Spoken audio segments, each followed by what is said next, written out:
박해하는 자를 축복하라. 축복하고 저주하지 말라. 즐거워하는 자들과 함께 즐거워하고 우는 자들과 함께 울라. 서로 마음을 같이하며 높은 데 마음을 두지 말고 도리어 낮은 데 처하며 스스로 지혜있는 채 하지 말라. 아무에게도 악을 악으로 갚지 말고 모든 사람 앞에서 선한 일을 도모하라.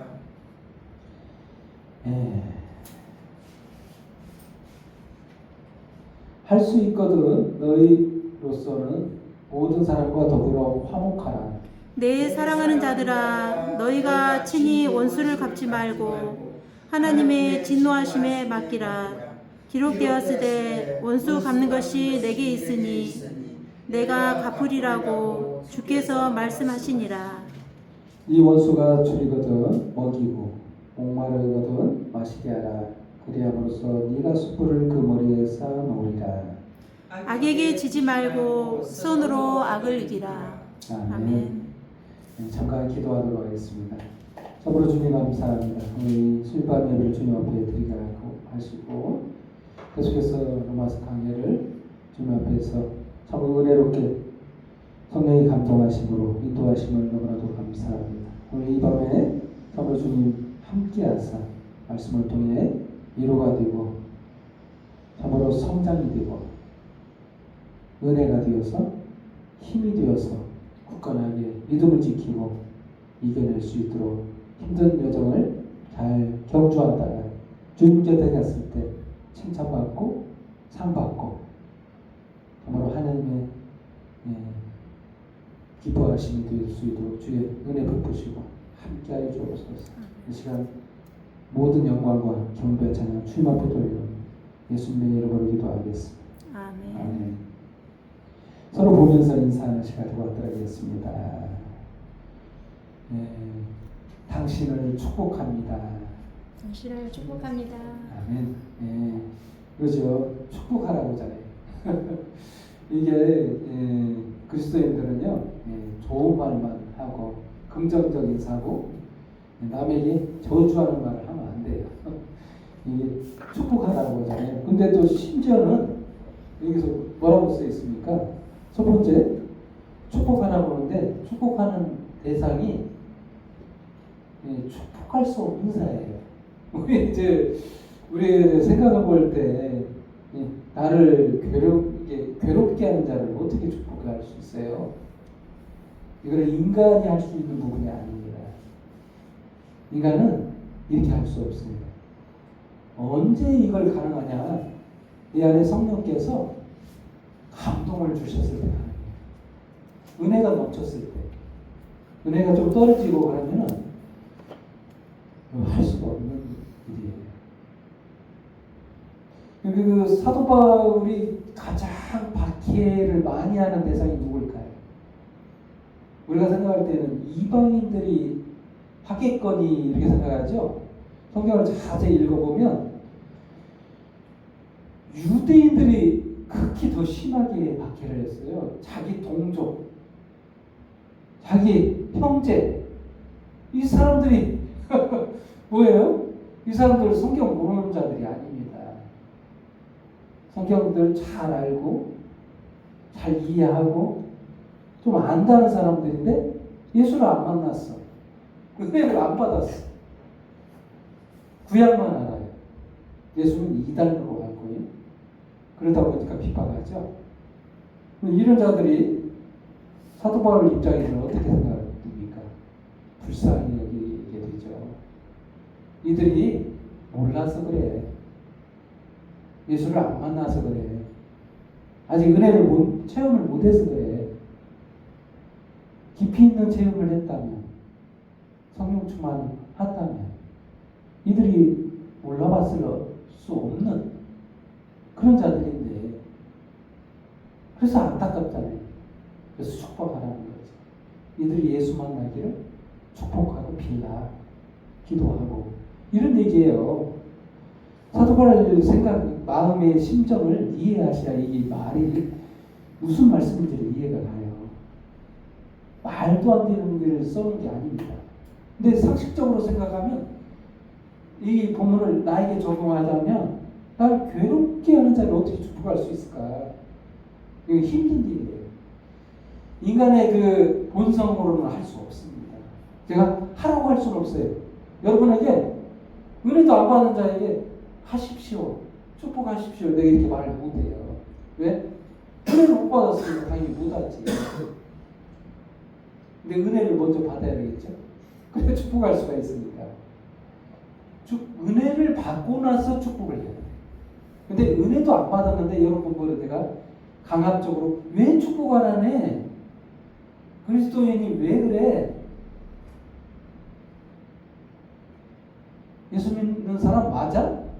이렇게 지적하면 안 되겠죠. 은혜를 안 받았으니 당연히 축복을 못 하지. 은혜를 먼저 받아야 돼요. 그래서 성령께서 감동을 주시고 이런 자들을 불쌍히 여기고 축복하라는 거예요. 그리고 즐거워하는 자들과 함께 즐거워하고 우는 자들과 함께 울라. 공감하라는 얘기죠. 공감이 쉬운 게 아닙니다. 공감이요 어렵습니다. 저는요 제가 제 성격을 말하자면 저는 극티입니다. 극티라는 건 뭐냐면 공감을 안 해요. 상대방이 공감을 바라는데 저는 공감을 잘 안 해요. 이게 뭐라고 할까요? 이게 이성적으로 분석해서 이건 아니지, 이건 기지, 아니지, 뭐 이렇게 분석해서 타당성을 판단하고 나서 그냥 그래 이렇게 넘어가지. 뭐 그냥 물고 불고 이렇게 막 이렇게 하지 않아요. 성격이 안 맞아요. 저걸 뭐 공감하라고 하면 저 못합니다. 근데 이게 가능하려면 은혜 받아야 돼요. 이것도 제 성격이 있는데 어떻게 공감할 수 있어요? 성령 체험을 뜨겁게 받았을 때는요 경험한 적이 있는데 제가 세상 사람들이 다 불쌍하더라고요. 세상 사람들이 다 예수 믿었으면 좋겠어. 공감하고 싶더라고요. 은혜가 떨어지니 다 사라지더라고요. 그럴 거예요. 이게 말씀이요. 사실은 그리스도인이 은혜 받았을 때는 이게 가능한데 은혜가 없을 때는 좀 불가능하다. 은혜 체험이 굉장히 중요하다. 성령이 뜨겁게 나를 이끌고 있을 때는 이게 가능합니다. 서로 간에 이게 이해를 해주고 울어주고 웃어주고 이게 가능하죠. 우리가 먼저 해야 될 게 뭔가 했을 때는 성령께서 우리 안에 일하시게 그런 은혜가 충만히 유지할 수 있도록 관리가 필요하죠. 제 신앙 상태를 자기 신앙 상태를 관리가 필요합니다. 그렇다는 얘기예요. 그리고 서로 마음을 같이 하고 높은 데에 마음을 두지 말고 도리어 낮은 데 처하면 스스로 지혜 있는 지 하지 말라. 겸손하라는 거죠. 겸손 이게 가능한가요? 여러분이 지금 현재 겸손한가요? 그럼 은혜가 충만한 상태입니다. 남을 높여주는가요? 그러면 은혜가 굉장히 충만한 상태라고 봐야 돼요. 이게 인간의 본성이요 자기를 높이게 돼 있어요.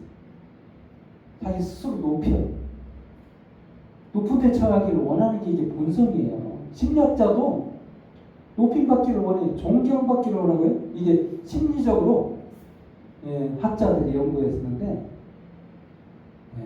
인정받기 원하고 욕구 중에 인정받기를 원하는 욕구, 존경받기를 원하는 이게 높아지려고 하는 욕구가 우리 안에 충만하다는 거예요. 성령 충만한 게 아니라 이런 심리적인 상태가 우리에게 가득한 상태가 있는 거예요. 이게 인간이에요. 그리고 이런 인간이 낮아질 수 있는 딱 한 가지 방법은 성령이 나를 뜨겁게 인도하고 있을 때는 가능해요. 여기서 그러니까 사도 바울은 성령 충만한 상태는 이게 가능하다 이렇게 써놨어야 되는데 우리가 이 글을 읽을 때 그렇지 않고 내 지금 현재 상태가 그런 줄 알고 이걸 무리하게 요구를 하고 여기 이따위로 살아서 그게 맞느냐 혼줄 나죠. 혼줄. 이러면 역효과가 일어나요.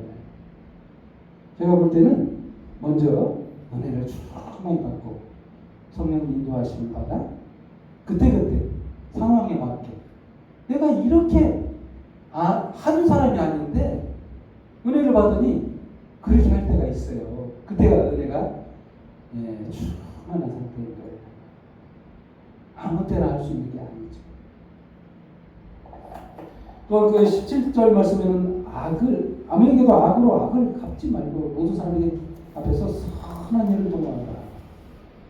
이 선은요, 예수님께서도 말씀하셨어요. 예수님에게 선하시다고 말하는 어떤 사람이 나타나서 예수님께 말하죠. 선하신 선생님. 그래서 그렇게 말하자 선생님이라고 말했기 때문에 이게 지적을 예수님께서 수정을 해주십니다. 오직 선하신 분은 한 분뿐이다. 예수님을 선하신 하나님 이렇게 말했으면 수정할 필요가 없었는데 선생이라고 하면서 선하다고 이게 선한 분은요 딱 한 분뿐이에요. 세상에 선은 딱 한 분뿐이다. 하나님뿐이라고. 인간은요 선을 자랑할 수가 없는 선을 가지고 있어요. 이 상대적 선이라고 하죠. 조금 이 사람보다 조금 도토리 지키기 위해서 조금 더 나을 수 있어요. 근데 완벽한 선이라고 할 수 없습니다. 하나님은 선하시고 죄가 하나도 없잖아요. 근데 인간은요 악하고 본성이 금방 삐뚤어져요. 좋았다가도 금방 자기한테 조금만 싫은 소리 해도 바로 화가 확 나오는 게 인간의 본성입니다. 그래서 그것도 인간은 선하다고 할 수 없는 거예요. 근데 여기서 선을 추구하라, 선을 도모하라는 거죠. 이게 불가능한 거예요. 인간은 선을 도모하려고 노력은 가능하지만 완벽한 선을 이룰 수 없는데 인간이 조금이라도 선을 이룰 수 있는 시간이 언제예요? 은혜 받을 때. 은혜가 충만했을 때. 은혜가 충만하다는 건요, 내 안에 성령이 거하신다는 뜻이에요. 내 마음대로 하지 않고 성령께서 감동을 주셔서 내가 평상시에는 이런 방을 안 할 사람인데 은혜 받으니까 어때요? 저렇게 말할 때 그죠? 이거 말도 안 되는 일인데 응? 나한테 요가는 막 그 조금 힘들게 하는데도 이뻐 보일 때가 있잖아요. 이게 말이 되지 않잖아요. 이게 이때 은혜 받을 때예요. 이 은혜가 충만할 때는 그 감당할 수 있을 때인데 못할 때가 있는 거죠. 그걸 뭐라고 할 수 없어요. 그걸 잘못했다고 하는 거는 목사님은 그러면 다 하십니까? 그럼 저 아무것도 못해요. 저도 똑같습니다. 여러분과 똑같은 사람이고요. 죄 안 짓는 것 같아도 죄 짓습니다. 완벽하지 않아요. 단지 추구할 뿐이죠. 선을 노력할 뿐이지. 왜? 방향성이 확실합니다. 어떤 게 선하다는 걸 알잖아요. 우리가 누구를 보고 살아야 되는지도 알잖아요. 방향성이 정확하기 때문에 그걸 노력하지만 그렇다고 해서 완벽하지는 않은 거예요. 그 인간입니다. 그래서 할 수 있거든 너희로서는 모든 사람과 동으로 화목하라. 할 수 있거든. 여기서도 좀 할 수 있거든이라고 썼죠. 못할 줄 아는 거예요. 사도 바울도. 자기도 못하는데요. 자기도 화목하라고 했던 이 사도 바울이 어떤 적이 있느냐면 전도 여행을 가는데 마가가 따라갔었는데 이 사람은 처음 여행길이고 은혜도 충만하지 않은 상태이고 그래도 열정이 있어서 해보려고 했더니 힘든 거예요. 그래서 집에 돌아가겠다고 했더니 사도 바울이 버럭 화를 내죠. 이런 자가 나랑 함께 할 수 있어? 이것도 못하는 자가? 그래서 그냥 그때부터는 완전히 볼 생각도 마라. 어? 그런 식으로 완전히 끝나버린 상태였는데 나중에 다시 사도 바울이 회복을 하죠. 사도 바울이 바뀌었어요. 마가는 똑같은데 사도 바울이 바뀌어서 이제 마가를 받아주죠. 그렇습니다. 인간은요 화목할 수가 없어요. 본질상. 근데 은혜가 충만했을 때는요 일이 가능한 거예요. 제가 맨날 화목하라고 할 수 없어요. 여러분에게. 저도 화목 안 할 때가 있는데 저도 못하는 걸 하라고 할 수 없죠. 하지만 할 수 있거든 하라는 거예요. 은혜 받았을 때는 당연히 가능해요. 은혜가 충만했을 때는 성령께서 인도하니까 감동으로. 19절 말씀, 내 사랑하는 자들아 너희가 친히 원수를 갚지 말고 하나님이 진노하시면 맡기라. 기록되었을 때 원수 갚는 것이 내게 있으니 내가 갚으리라고 주께서 말씀하십니다. 이게 뭔 말인가요? 원수는요 한 단계 업그레이드 된 상태예요. 원수는요 보기도 싫을 정도로 심각한 상태. 관계가 완전히 끊어진 상태에서 저주를 했으면 저주를 했지 축복할 수 없는 관계잖아요.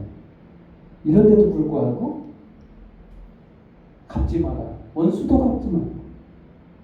이런 거잖아요. 참 이거 불가능합니다. 원수처럼 여기는 사람을 이렇게 할 수 있는 게 불가능해요. 근데 딱 한 분 했어요. 여러분과 저는 못해요. 당연히. 딱 한 분이 하셨는데 누가 하셨냐? 예수님이 하셨어요. 여러분 세상 사람 모두가요. 어떤 자들이에요? 하나님을 배반한 거예요. 아담 이후로 모든 그 핏줄을 타고난 모든 인간은 배반한 자예요. 왜? 법을 어겼기 때문에. 선악과를 이 법을 행위법을 어겼어. 그때부터는 원수지가 있는 거예요. 이 행위법이요, 이 간단한 얘기가 아니에요. 소속의 문제인데 하나님 소속이었던 자가 아담이 사단 소속이 되거든요. 어떻게 돼요? 예수님 하나님과 사단은 원수지간이에요. 소속이 변경되면 원수 사이가 되는 거예요. 근데 원수를 위해서 죽는다. 이게 가능합니까? 딱 한 사람이 하셨다니까. 예수님이 십자가에서 자신의 몸을 다 희생하시고 십자가에 죽어주심으로써 네가 죽어야 될 죽음을 대신 죽어주셨다는 거잖아요. 이게 대속의 죽음이에요. 이걸 믿는 자가 구원을 얻는 거예요. 그 은혜가 있어야만이 모든 것을 감당해내는, 이겨낼 수 있는 힘이 생긴다는 거예요. 이 힘을 누가 주냐? 예수님이 주셔요. 왜? 자신이 했으니까. 해봤으니까. 가능하니까. 그 은혜를 주시는 사람은 흉내를 내요. 내가 하라고 하지 않습니다. 못하는 거예요. 못하는 걸 전제로 해서 하나님이 이렇게 말씀하신, 사도 바울을 통해서 말씀하시는 거예요. 못하는데 그래도 하나님이 이 은혜를 베푸시는 자에게는 소년왕 같은 사람이 생긴다는 거예요. 자기 아들을 죽였잖아요. 근데 아들을 죽였는데 아들을 데려다가 다시 자식을 삼아가지고 목회자를 삼아서 이렇게 하셨다는 거예요. 이 소년이 사람 맞아요, 이게? 이런 사람 별로 없어요. 하나님이 그렇게 하셔서 은혜를 주셔서 가능한 거예요. 원수가 줄이거든 먹이고 목마르거든 마시게 하라. 그래야 함으로써 네가 숯불을 그 머리에 쌓아놓으리라. 악에게 지지 말고 손으로 악을 이기라. 딱 한 분이요. 악을 선으로 이겼어요. 이게 예수님이 십자가에서 죽어주신 사건이에요. 그래서 우리는 다 이기게 될 거예요. 여러분, 그 얘기잖아요. 예수님과 사단이 싸웠어요. 언제? 어디서 싸웠어요? 갈보리 언덕에서 싸웠어요. 십자가상에서 싸웠는데 세상 사람들 보기에는 예수가 죽은 것이니까 진 걸로 봤어요. 진 게 아닙니다. 나 대신 죽어주셔서 이긴 거예요. 죽은 것만 강조할 게 아니라요. 살아나셨다니까. 3일 만에 부활하셔서 우리가 전부 다 우리에게 없는 영원한 생명이 우리에게 주어지잖아요. 마지막 성만찬 때 예수님이 떡을 주시면서 이건 내 살이다. 포도주를 먹으면서 이건 내 피다. 라는 말을 하신 적이 있죠. 우리에게 없는 영생을 주시려고 나눠주셨잖아요. 자신의 몸을 찢어서. 그걸 의미하는 거예요. 우리에게 없는 생명, 영원한 생명은 우리에게 나눠주시는 것을 의미해요. 그래서 우리가 영원히 살잖아요. 예수 믿고 구원받은 영원히 사는 거예요. 그것이 선으로 악을 이겼다는 얘기예요. 여러분, 이게 말씀만 딱 읽었을 때는 이 내용이 부담이 갈 거예요. 왜? 못하는 거니까. 전혀 못하는 거예요. 한 가지라도 하면요 대단한 거예요. 지금 이 중에서 한 가지만 선택해서 이거 한다, 정말 박수 받을 일이에요. 근데 이게 할 수 있을 때가 있는데 그게 은혜 받았을 때, 성령 충만해서. 근데 예수님은 다 하셨다는 거, 우리를 위해서. 오늘 집에 수요일밤 예배지만 이 말씀을 통해서 도저히 돼요. 내 삶에 도저히 돼요. 힘과 용기를 얻고 앞으로의 인생을 예수님만 바라보고 사는 저와 여러분에게 예수님을 축원드립니다. 기도하겠습니다. 참으로 주님 감사합니다. 오늘 말씀을 통해 참으로 우리가 살아갈 때 주님께서 우리와 함께 하시고 방향성을 정확히 정리해 주시고 살아갈 때 은혜가 충만하게 넘치게 하셔서 힘과 용기를 얻어서 예수님만 바라보는 그런 삶을 살 수 있도록 주여 베푸시고 함께하여 주옵소서. 예수님의 이름으로 기도합니다. 아멘.